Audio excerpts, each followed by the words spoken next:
이 세 사람이 다 이런 것이고 마지막 김영철이라는 사람은 이 사람이 목포 출신인데 이 김영철 검사가 나를 수사한 검사입니다. 그 사람이 지금 서울지검 반부패 수사 2부장으로 이정근이라는 사람, 이정근이라는 제가 당대표 때 사무부총장으로 임명했던 이정근이라는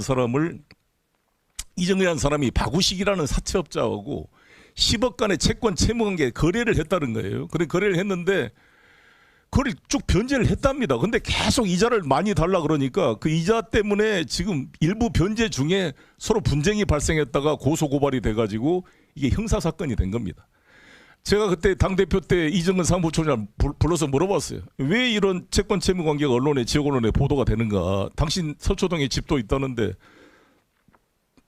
담보로 대출을 받아서도 빨리 갚아야 될 거 아니냐. 곧 국회의원 출마할 사람이. 그때 대표님 알았으면 지금 갚으려고 그러는데 이자 때문에 지금 싸우고 있습니다. 그래서 이 박우식이라는 사람이 이정근을 상대로 10억 대출금에 대한 대출금 반환 청구 소송, 민사 소송을 제기하고 있었던 때였습니다. 그런데 서로 고소고발이 되다 보니까 형사사건이 됐으면 이게 서울중앙지검 형사부에 배당을 해야 되는데 이것을 딱 이 민주당 사무부총장이니까 뭐가 나올 게 있겠다 싶어서 서울중앙지검 반부패 수사 2부가 이것을 받아가지고 인지수사를 시작해서 이 사건을 형사사건, 알선 수재 사건으로 바꾼 겁니다.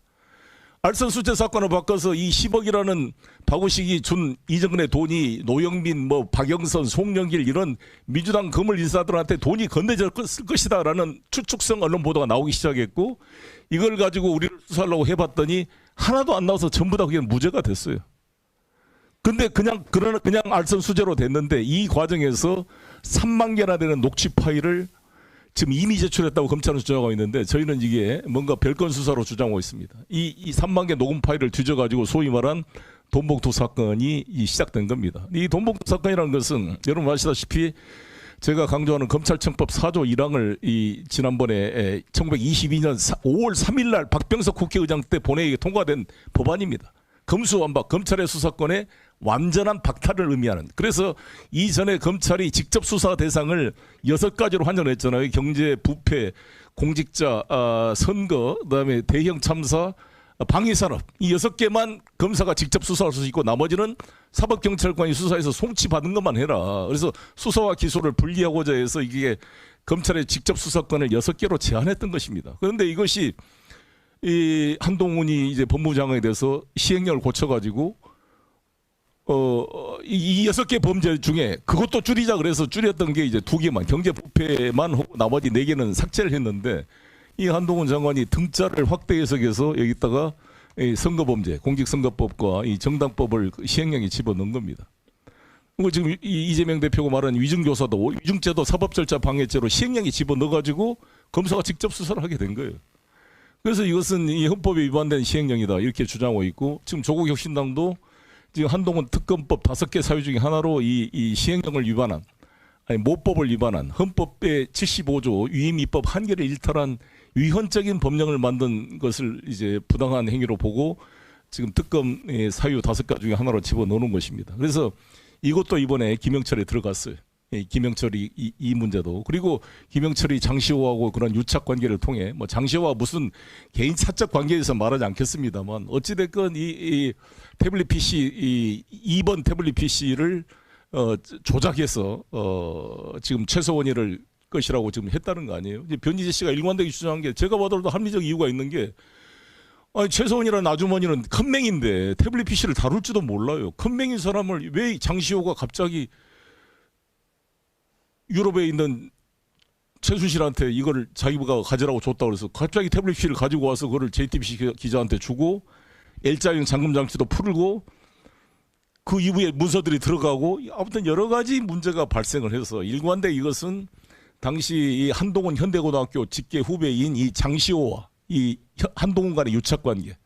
한동훈이가 장시호가 이뻐서 하겐다스 아이스크림을 사주고 친하게 지냈다고 자기가 자백을 했어요. 그러니까 이 장시호와 이 한동훈 간의 현대고등학교 선후배 관계이고 한동훈의 직계 부하였던 이 김영철 부장검사가 계속 이 장시호를 관리하면서 뭐 오빠 그러면서 수많은 카톡을 보는 게 나왔던 것이고 이 과정에 부적절한 이 피의자의 관계 속에 증거 조작의 혐의가 매우 크니 이 부분을 이 탄핵 사유에 집어넣은 것입니다. 그래서 이 4명의 이 검사들의 탄핵 사유 하나하나를 보면 검사들이 만약에 국회의원이 이랬다 그러면 다 잡아다 기소하잖아요.